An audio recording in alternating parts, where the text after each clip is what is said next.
Get ready for New Orleans. Hey, what's up, y'all? It's your girl, Dr. Rhonda M. Lawson, and I am personally inviting you to save the date for the 2026 Black History Month Literary Weekend. This February marks 10 years of celebrating literacy and our history, and we're taking it back to New Orleans, where it all began. Join us and meet these amazing authors: Michelle Knight, Royce Dixon, Chef Diana Riley, Lillian Joseph, Dr. Audrey Ann Moses, Dr. Emily Woolcock, Dr. LaTracy McDonald, Mark Beausejour, Eloja Hadley, Kevin Wayne Johnson, Tori Q. Jones, Marvin O'Brien, Karen Stampley, and Michelle Roney. February 19th through the 21st, we're taking over New Orleans for an unforgettable weekend of books, brilliance, and Black excellence. Stay tuned. Early bird tickets start December 1st. For more information, visit www.mtwimagesolutions.com.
Hey, what's up, everybody? It's your girl, Dr.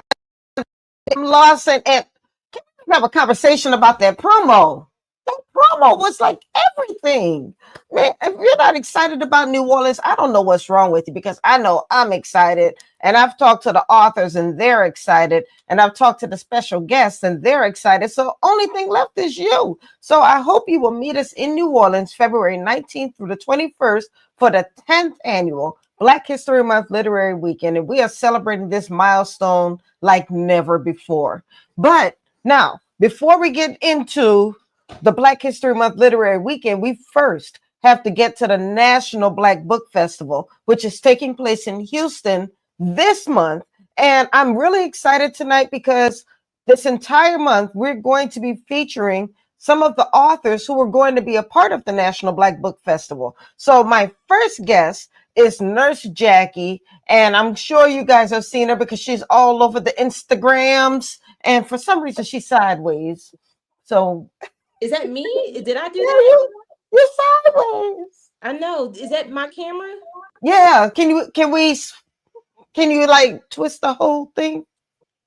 I'm not sure like why I'm sideways. I'm sorry. It's okay. It's okay.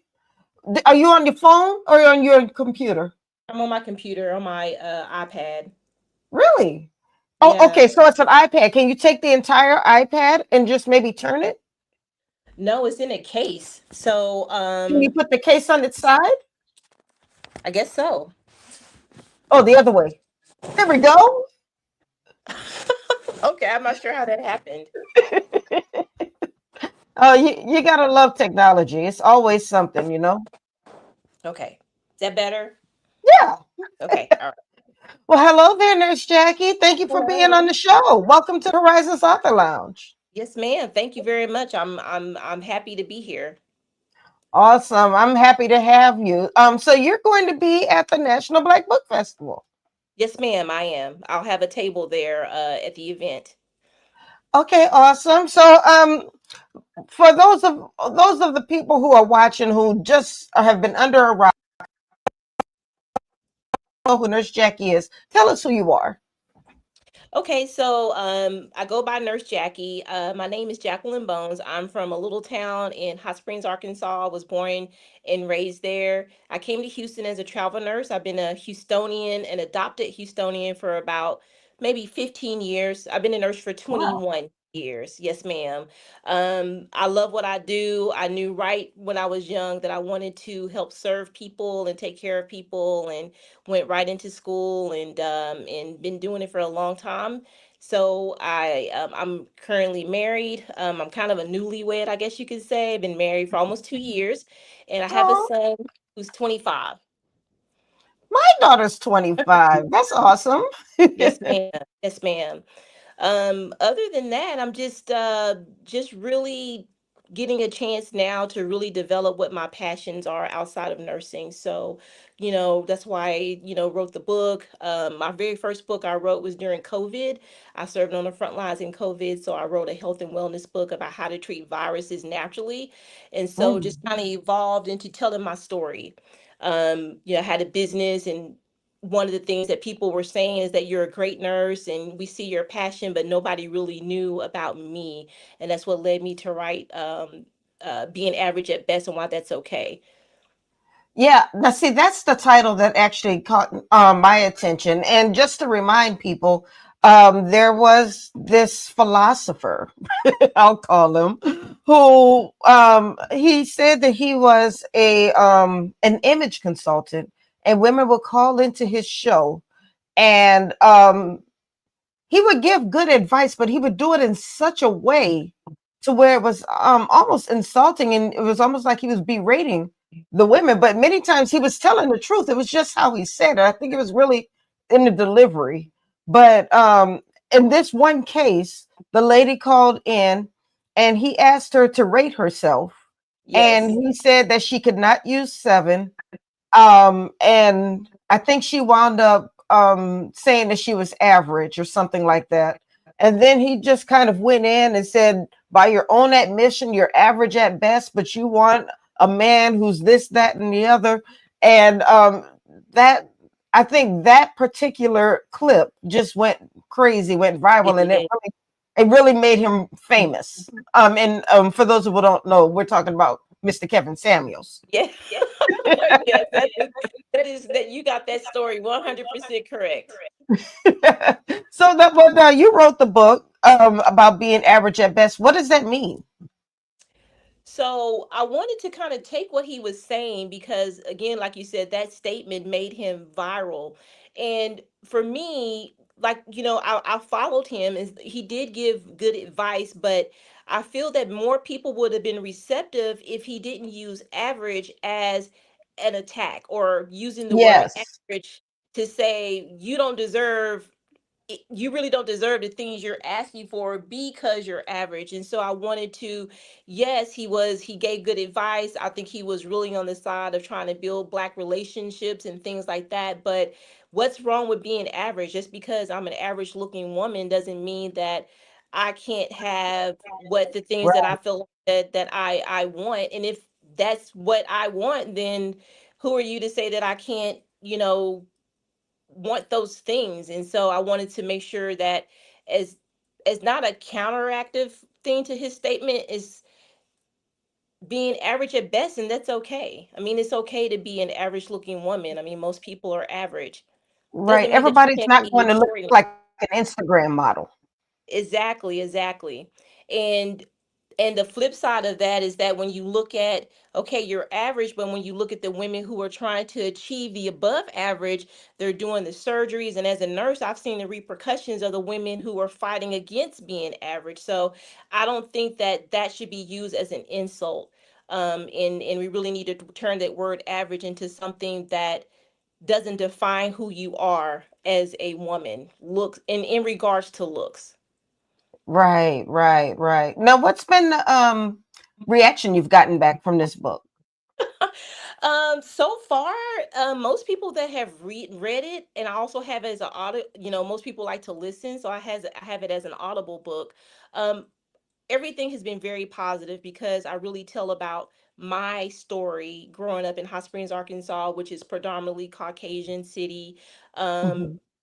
70 to 80%, growing up being a dark skinned, skinny girl, not, definitely not fitting any type of beauty, winning any beauty contest in comparison to the environment in the school system that I went to. So I kind of started with my story and then bridged into the relationship aspect. And where did this scale come from, and why is this scale so important when it comes to relationships? And at the end of the day, it has nothing to do with your chemistry and actually falling in love with someone. Right, right, right. And I think you're right. I mean, it was getting to the point where the sentiment was almost, if you don't look a certain way, you don't deserve to be loved, or you don't deserve to be respected, and you shouldn't be asking for more. And I think that was a dangerous way of thinking. Yeah, and in the book, I also try to equate it very loosely to the issues with race, because that we can't help what we're born. We get our looks from our mother and our father. We have no control, just the same way as we don't have control over what race we are. So this is the same Hmm. thing as saying that you're being born black, that you don't deserve to have money, you don't deserve to have a good career, you don't deserve to have a good education because you look a certain way. And so that's why I wanted to really say it's okay and step out of the danger part of gentlemen saying, where you're average at best, which means nothing. Right, right. Now, I will say that even if you are an average looking person, when you carry yourself above average, when you're taking care of your skin, drinking your water, eating right, even if you may be average from the outset, often that confidence will make you look 10 times better because you have confidence about yourself.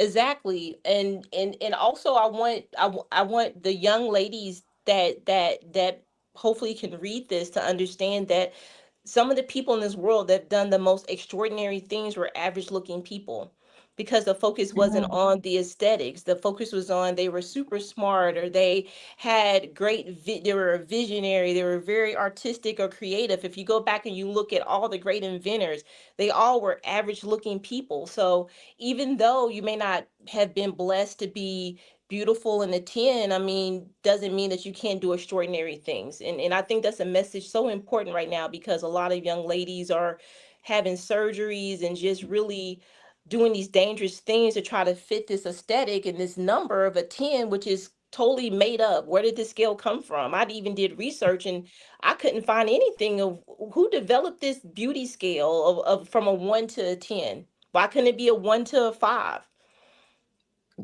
Good point. Good point. With 5 being the top, I mean, to me, that would be better, because at least you could say a 3, or a 4, so. Well, now, I'm surprised. Well, maybe surprised is not the right word, but I've noticed that your books are kind of geared toward women and women's empowerment, and often people in the medical industry kind of lean toward writing children's books, but you went a different route.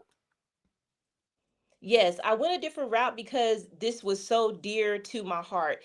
It has a lot to do with the business also. So after COVID, things changed. I had a lab and I was doing COVID testing and doing infusions. So I had to kind of pivot with the market.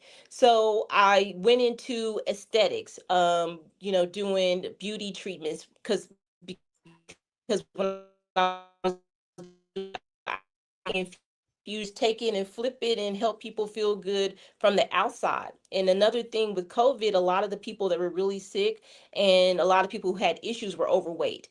So I kind of got into the weight loss, which kind of trickled into the doing wood therapy, doing fat freezing, doing body shaping.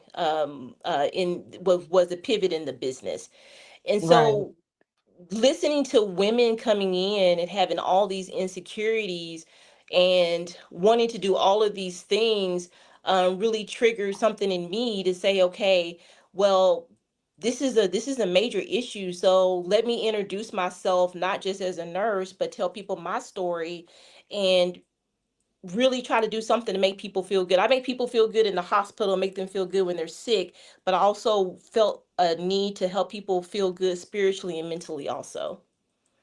Wow. That's all I can say is wow. I mean, I'm really glad that you took the time to pursue this belief. This is almost a ministry because right now in this day and age of social media, people are not feeling good about themselves. They're And they'll not. look at the Instagram models and they'll look at I mean, even colorism is coming back in certain ways. Really you'll see women who are so busy trying to look like what they're not because they think what they are isn't good enough. And then when I even see beautiful brown skinned celebrities who all of a sudden became light skinned, Yeah. these things worry me and they trouble me. Yeah, they do. And the one thing in my 20 something years of being a nurse that I have realized is that inner sickness can cause outer sickness. So people can have issues with their blood pressure, weight gain, but then once you really drill down where things start, sometimes it starts here in the in your in with mental issues and stress, and then also spiritual, upset and unrest. Yeah. So I don't know if you can see this comment that just came up from Puzzled Life on YouTube. First of all, thank you for joining the show. She said, "I like this concept, but average is actually very subjective, and we were just talking about that. To one Yes, person, you may look average, and the next person believes you are beautiful." And I've seen that a lot. I mean, we see that in ourselves. We'll look at a picture like, "Oh, this picture's horrible," and then somebody else says, "Oh, you look so gorgeous in this photo," but we don't exactly. always see it. Exactly. And to answer her question, or her statement, is that also in the book I addressed that we really shouldn't look for anyone to validate us outside. I think that's also part of the problem. So even if one person sees you as average and one person sees you as being beautiful, actually that really doesn't matter because it starts with how you see yourself. Amen. Amen. Now you have some other books. Yes, ma'am. Uh, I or do. first of all, do you have the books with you right now? No, no, because I'm at work, Oh, unfortunately. That's why oh, yeah, okay, yeah. That's why okay. you see the background here. So I had to kind of duck into a room. I work every Monday, so but Oh, there, well, thank yeah, you for taking time to do the show with us at yes, work. ma'am, yes, ma'am. Well, tell me about your other books. Okay, so the next book that I did is called Winter is Coming. Now, this one is a little bit more controversial, again, because I wanted to take some of the hot topics from the red pill space. There seems to be a lot of Oh, um, yeah, we got to get into that conversation too, but we're not going to go there yet. okay. Um, there seems to be a lot of talk amongst the red pill space. And so I have a son that's 25. And so I became very interested in this type of conversation a couple of years ago when Fresh and Fit were very active on social media and YouTube, because I wanted to know what the young men and women were talking about. And so Winter is Coming is a little bit more controversial. It's more for a niche, right? So it's going to be for a group of men and women who actually feel from a spiritual sense that we have come so far from where we were as black couples. We went from holding hands in the civil rights movement to having this gender war with just disrespect, multiple baby mamas and daddies, and Mhm, just mhm. just a real I just really feel like it's a disintegration of our communities. So Winter is Coming is talking about things from a female's perspective of the red pill concept, and for us as women to really look at ourselves and take accountability for how we dress, how we present ourselves to the world, because the whole world is watching. Social media now is the whole world, is not just our communities. Everybody can see us and we all represent each other. So just getting women to understand, when you're posting on social media and you're twerking and doing these things, someone over in China who's never really been exposed to African Americans or black people, that's what they see and that's what they're going to perceive. So just for us as a group to really look at how we're presenting ourselves as women to the world. Great points. And I think the other part of it is unfortunately, the twerk videos, the showy videos, they get all the comments and all the likes. They And do. then somebody who carries themselves well and is just wearing a t-shirt, or as you put it earlier, maybe more average looking, doesn't get as many. So now it almost tells that young woman that they have to be a certain way in order to get attention. They, Yes. they have to twerk in audience. Maybe they can change their minds later, but right now I have to build my audience and I have to do what I have to do. So that means I have to show my skin, or I have to twerk, or I have to gyrate my body so I can get the attention, because obviously we're not getting it any other way. And I'm not even going to say it's just this generation, because we didn't have internet growing up, but we still did see the girls who, showed a little bit more body, who got more attention, and then the girls Yeah. who had to dress from the what covered from the neck down didn't get Yes. as much attention. So it's just a different way. So I'm not going to say it's just this generation. We all went through it. Yes. Yes, we did. Yes, we did. And so I guess in today's society it's just more exposed, and there's just more people doing the same thing to get those eyeballs and attention. And I just want women, me, and I have younger sisters, to really stop and really think about the effects, not just for us but for the generation of women that are coming up behind us. And because I work in such a multi-diverse environment, I work around nurses of all races, and just some of the conversations are just so different when I'm with a group of black women with the independents versus when I work with some of the other women. I work with a group of Indian women, I work with Filipino women who have their family and marriage still the center point of their growth. So just kind of, I mean, not to change anyone's mind about being married and trying to have a stable relationship, but maybe we need to kind of revisit that, because there was a time when black people were the most married. There were times when we were the top earners as far as couples and families, and it's just been such a shift. And yes, be independent, but I also want women to remember, if you're saying you're a Christian, there's also things that the Bible tells us as women that we should be following and doing also. Absolutely, absolutely. So we have a little bit of time left. Okay. Are you going to have all of your books with you at in Houston? I'm gonna have the for sure the average at best, and then I'm gonna also have copies of Winter. Winter is coming. Okay, what about that red pill book? The red pill book, no, no, just just those two for now. Again, because the concept and the things I'm talking about is a little bit controversial, so I know I'm gonna get a lot of smoke. I do have my podcast channel on YouTube. I have like 3 videos posted. The Okay. podcast is called Average at Best. Wait, what does that say? Simply average, extra Extra real? real. Yes, Come ma'am. on, I need that shirt.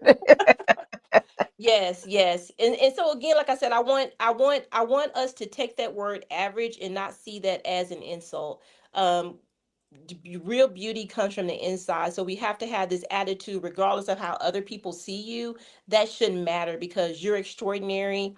And I do have a feeling everybody has a gift that they were given.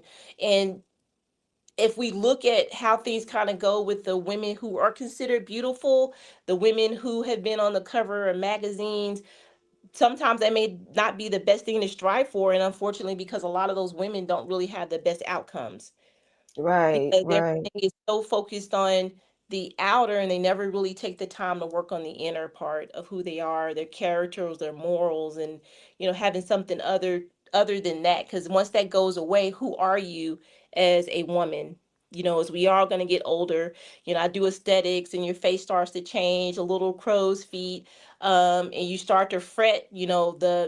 The beauty industry makes is $1 billion industry, because predominantly women, because we're trying to keep up this freshness, and we're afraid to age. And um who are you though outside of that reflection that you see? Mm. That's huge. That's huge. Now, I did put your website in the chat, and here it is on the screen: www.thealternatepath.net. Yes, ma'am. So that's And is dealing this with the aesthetics, the business, the aesthetics, and the body oh, shaping, and all that's part of the business. okay? I need to talk to you about some of that because I want to lose a little weight myself, but I want to be able to do it healthy though. I Yes, think people are so desperate to lose weight and look a certain way. It's like what you were just saying. They're actually hurting themselves rather than helping themselves. yes. And let me just do a tidbit. So, I encourage anyone that's considering doing any of these weight loss shots, the Ozempic, Manjaro. I don't know if I can say that without getting a strike on the thing, but I'll just say GLP-1 shots. I would really reconsider. I was actually doing that for some of my clients early on in the business, and I personally stopped because you're once you stop the shot, you're guaranteed to gain your weight back, and there's so many side effects with that I have pivoted towards teaching intermittent fasting. We as women, when our hormones shift, there's certain issues with weight gain, and so a lot of our issues aren't the fact that we eat a lot. Once I talk with women, it's not like they're eating, stuff in their faces with potato chips and stuff. It's just their hormone levels are fluctuating and their body is changing. And so I've been effective with helping women with that once we look at cortisol levels, stress levels, and things like that. Thank you for pointing that out. And because I know that there's a big boom, everybody wants these weight loss shots.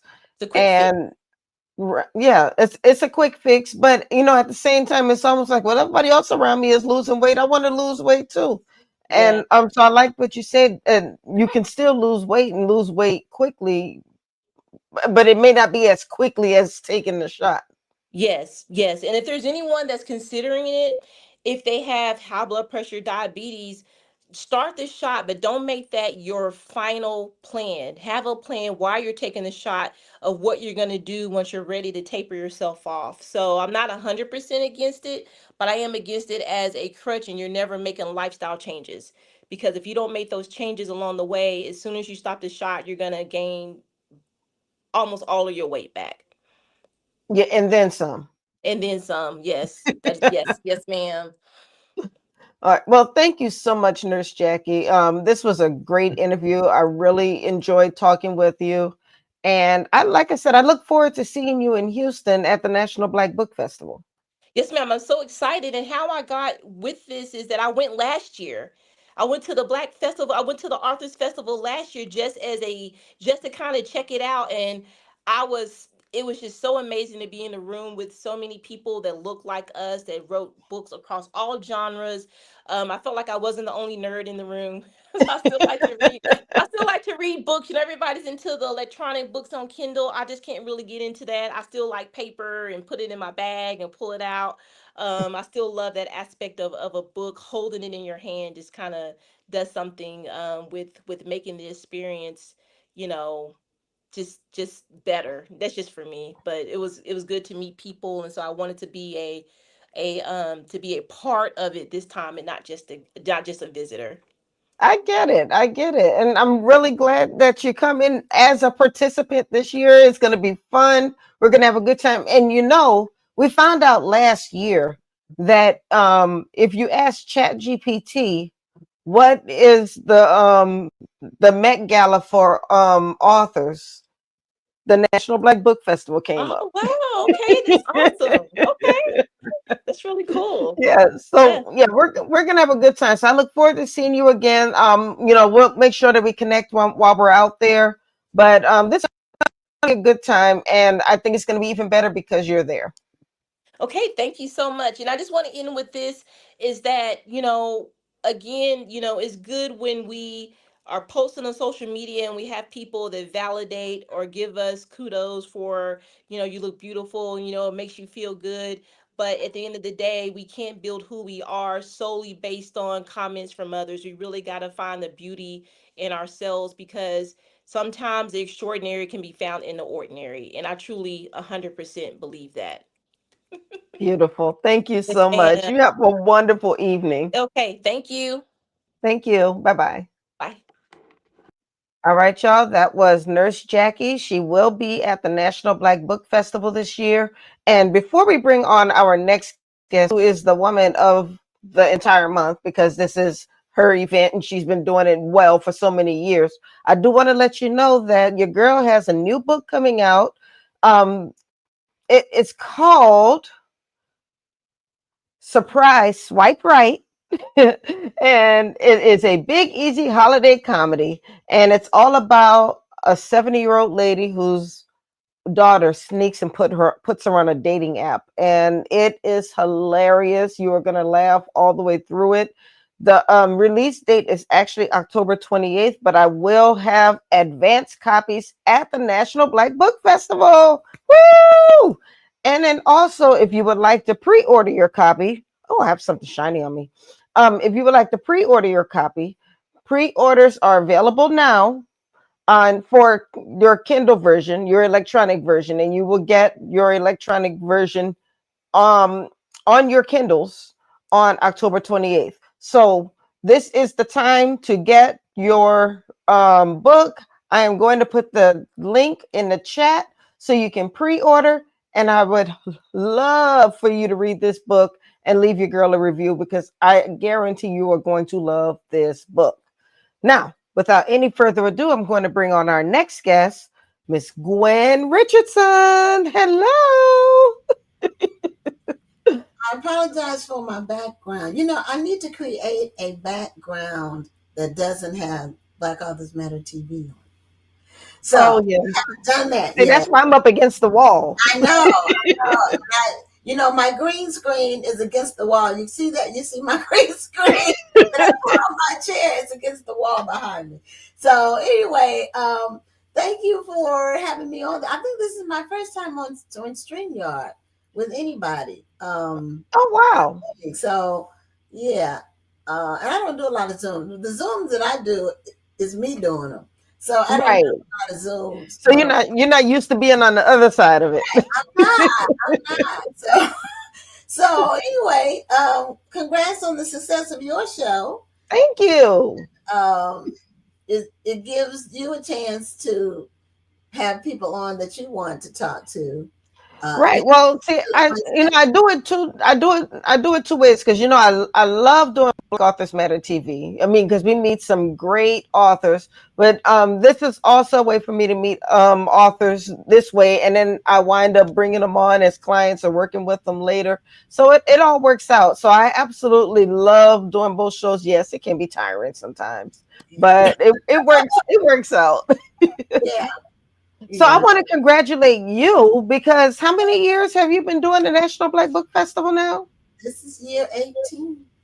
That is crazy. I remember when you started the National Black Book Festival. In a row, we've never missed. Even during COVID, we had it virtual. So for 2 years, we did it totally virtually for 2.5 days. Now that was a marathon. I remember that. I was so exhausted. Some people who don't do this like all the time, don't realize how much energy it takes to be live and talk to people and be engaged even for 2 hours. Even after our 2-hour show, I'm normally it for me for the night. I'm spent, because it takes a lot of mental and spiritual if you're really focused on who you're talking to. And that's what we do on our show. We really give people a chance to shine and share what they're doing. And I think that's the great thing about it, because we've been introduced to new authors on the show. We've met a lot of readers. I mean, there's some readers who have watched the show each week, and they've become friends. Yes. It feels weird if they're not watching the show. Yes, that's true. And some of them, most of them I've never met. So I finally met Mama Tony when we went to Atlanta. Yes. So, but she watches the show every week. So, she's one of the people. If she's not on, something must be wrong. Right. She is very consistent, and it's appreciated, because people take the time. That's time, 2 hours out of your day. We appreciate them doing that. Absolutely, absolutely. So now let's talk about the National Black Book Festival. Like you said, this is your 18th year. Yeah, You have over 100 authors coming out. yeah. I started being the national literary correspondent, what, 7 years ago now? I think it's been 7, maybe 8, but because you It's weren't during COVID too, so we have yep, to count those years. So yep. anyway, it's been a while, Yeah, and see, and I don't know if you remember how that got started, but kind you of were actually a sort huh? kind of sort of. Well, see, what happened was remember I had another show called Horizons with Meet the World Image Solutions. And this was from 2017 to 2019. And I believe on in 2018, I invited you on the show to promote the National Black Book Festival. And I said, oh, I should come next year and be your national literary correspondent.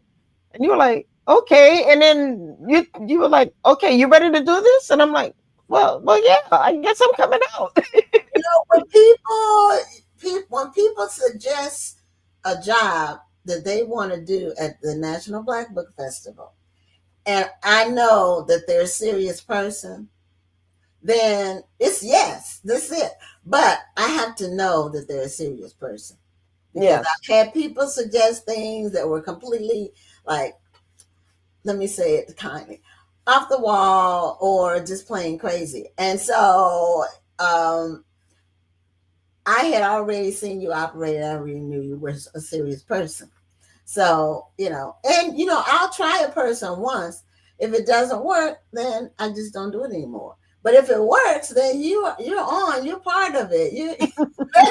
That's how the whole team got created, and most of them have been with us for at least 10 years. And that's true. You have some very dedicated people supporting you for this festival. And it takes a team that you definitely would not be able to do this by yourself. Oh, absolutely not. And I do 5 jobs. I tell people I literally do 5 jobs with Mm, the festival, which is what makes it possible. Because if I wasn't willing to do 5 jobs, it wouldn't happen. It's absolutely. a lot of work, but um, I'm proud of the consistency of the event. And we've never had any kind of scandals or anything like that, because that happens to some people. And people sometimes will try to do a big book event. So a lot of people will come to our event and say, wow, I could do this. Well, whatever it is. And then they try it, and some of them just go in the hole. It is very expensive. And because I do 5 jobs, that's the only reason why it's able to continue. And I don't have a problem saying that now because it's year 18. And so I've been doing 5 jobs for 18. But I'm very efficient and proficient and professional. I can say that about myself after all this time. I'm a very stickler for attention to detail, and Yeah, that's you're a detail person. You have the big people and then you have the detail person. You're a detail person. I am. And I'm not creative in that. Like you do stuff in Canva and design. Like I saw you doing that flyers and stuff. That's not my lane or gift. Okay. I don't want to do it, but I know what looks good. So I have a really good team of people who do all of that kind of stuff. So because I don't want, my brain just kind of freezes up when I even try to think about the mechanics or what it takes to create something. But I know what I want, and when I see it, I know it's right or wrong or whatever. But when you work Well, with the professional, cool thing about it, the cool thing about doing the graphics is it's actually kind of relaxing. I mean, oh, because I'll sit with my computer on my lap and I'm on my bed and I'm like, okay, let me just, I guess I'll just play with these graphics for a while. And next thing I know, hours have gone by and I've made two or three different flyers, or I've tweaked the same flyer a million times, like you saw me doing in Atlanta. and when the whole time I was sitting watching you, I was like, that couldn't be me. I couldn't. It's just not what I now. what I will do is I'm an excellent writer. So I will write something and tweak it Mm-hmm. and change, every word has to be perfect. I'll read it over 10 times and adjust it and make sure, especially if it's something short. Right. A book is different. When I write books, that's different because that's a multi-word project that's over extended period of time. But if I'm writing a letter or a long email or an op-ed like commentary, short writing, like, and about Right. you've been in journalism, I will read it and tweak it. Every word has to be right. It has to be the perfect word. And so now that I don't, that's great. That for me, that's perfect. But graphics, that's not my lane. And it's okay. It's good to know what you can and what you can't do and what you will do and what you're not willing to do. Right. And you hire people Yeah. for the things that you don't do. You get the best talent there is that you can get barter or that you can afford. And so Right. Right. you the main thing is in when you have longevity with an event is integrity. So that's really the only way you can keep something going for a long. Absolutely.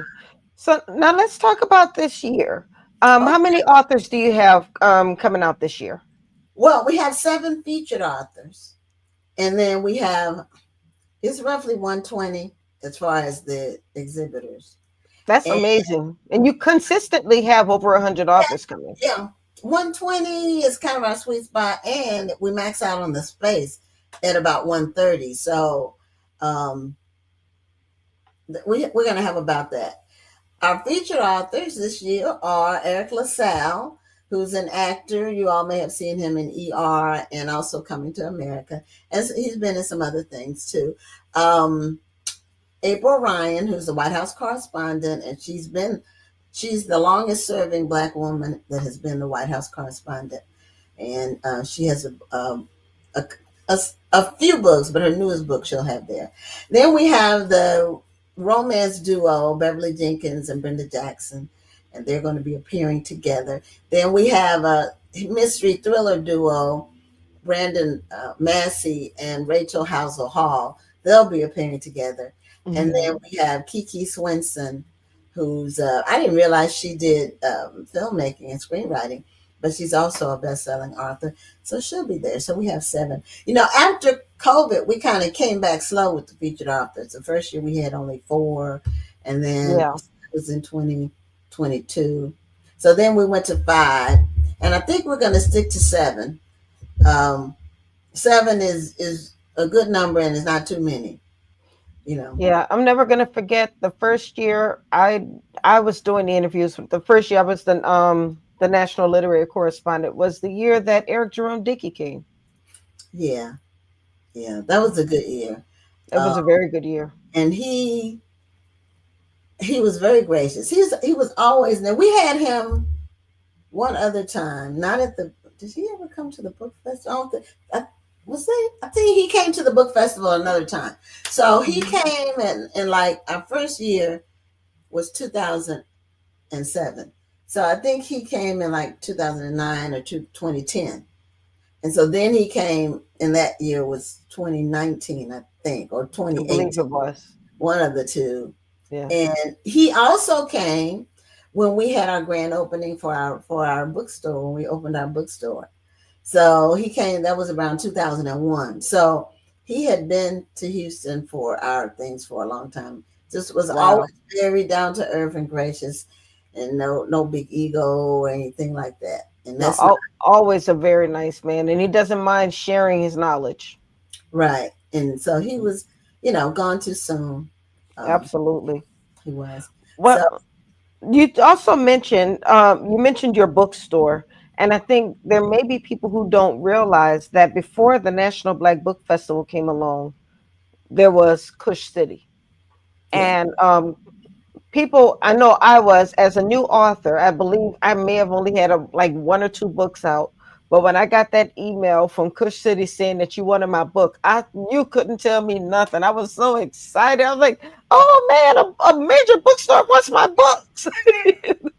So that's how excited I was. But that's why you wound up knowing so many people in the industry because of Kush City. So can you talk a little bit about Kush City?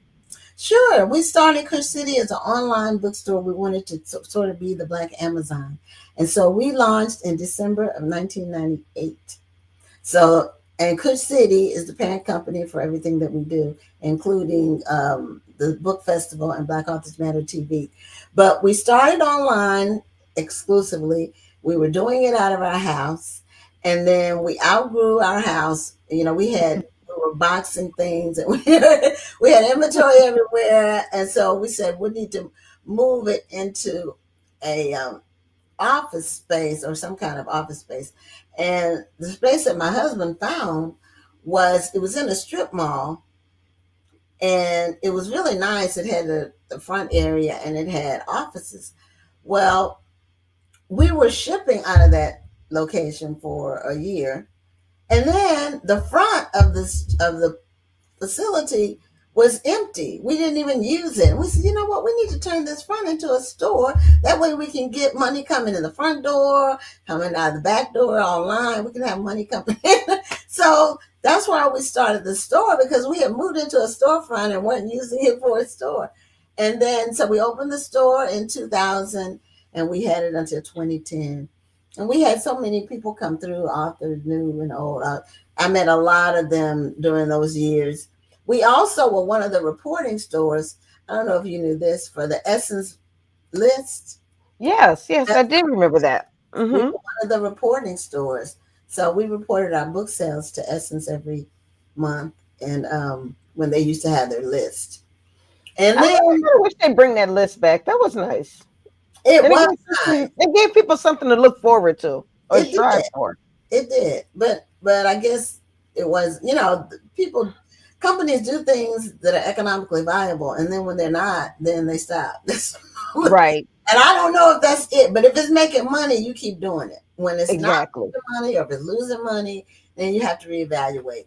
And so we closed the store in 2010, and we went, well, let me say the evolution was we were getting a lot of authors who wanted marketing. There's tons of, because as you know, writing a book is one thing, promoting it is something else. Absolutely. That's a whole different job. So we had so many people that were asking us about that. And because we had the platform online and we had access to book clubs and all that, and then we started offering the marketing. Then the marketing really took off. And then in the midst of that, we started the festival. So we didn't, and the books, everything changed with Amazon. People weren't buying as much, and, they were buying from people other than Black bookstores. They could get books anywhere. And so we weren't able to, the business slowed. So it wasn't, like I say, when you make a change, it's all about economics when you have a business. So we've been in the location we're in now for 15 years. And, I don't like to move. If I move, it's for a real reason, and it's normally for a beneficial reason. My husband and I have been married 33 years, and we've only had 2 addresses. The house we rented and the house we built 20 years ago. That's it. Well, shoot, I don't know what that's like. I was in the military for 23 years. I know. You get used to moving. I'm sure, and you probably get really good at it. I still hate it. After all this time, I still hate it. Yeah. I don't want to move again. I like where I live. Yeah. So I've got 4 minutes because I have a webinar for the book. Right. But no, I did want to ask you, I wanted to get back to the National Black Book Festival. So maybe take a couple minutes, let us know how it started and what should we know about this year. Okay. Well, every year we always have a large number of authors that come from all over the United States representing 20 genres. Normally it's 20 genres. So you get to meet authors from everywhere. You get free information from workshops, seminars, from presented by professionals in the industry. All of that is free. Our featured author sessions are free. So we're one of the events where it's free admission. And we have special events where you can get tickets, and those are more networking. You get door prizes, you get some extra perks if you want to do that. But if you want just the basic general, just to meet the people and meet the featured authors and attend any workshop you want, it's totally free. It's always in Houston. Every week I get somebody DMing me asking me, when are you coming to X? The answer is never. It's always no, I'm serious. I tell them this event does not travel because we're able to keep it free because we're in Houston where we live. And so if we were to move it, we couldn't do that. We couldn't keep it free, but general admission free. And so we've been doing this 18 years. This is an important, it's independent event, and it includes established authors as well as up and coming and new authors. So it's a variety of people, and you just get to meet so much, and you get to be immersed in all things book related for a whole weekend. And so just to reiterate, it's not just a book signing, but there are also classes, there are seminars, there are featured celebrity author interviews, and all of this is free. Yes. The only thing you have to do is just show up and support the authors. Right. And the way I describe it, if you don't eat, it's free. So all of our special events have food. They have a buffet, and the food is really good. It's catered by actually the chef at our church. And the event is held in a sports facility in the church that I'm a member of, which is Fallbrook Church, one of the largest Black churches in the Houston metro area. A beautiful facility, and they always are very supportive. They do, the deacons do the concession during the festival. So yes, there's food there that you can buy if you want to. When chicken, fish, I believe it is. They do barbecue. Sometimes they do brisket. Yeah. It just depends on what they're going to be doing. So I have to sign off. I want people to come. Go to nationalblackbookfestival.com to get all the information, the schedule, and everything. And Rhonda, I will see you virtually tomorrow night for the show, and then at the end of the month at the festival. Absolutely.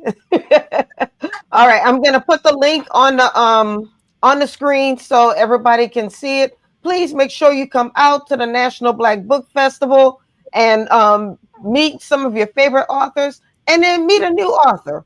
You know, you might find your new favorite author at this event.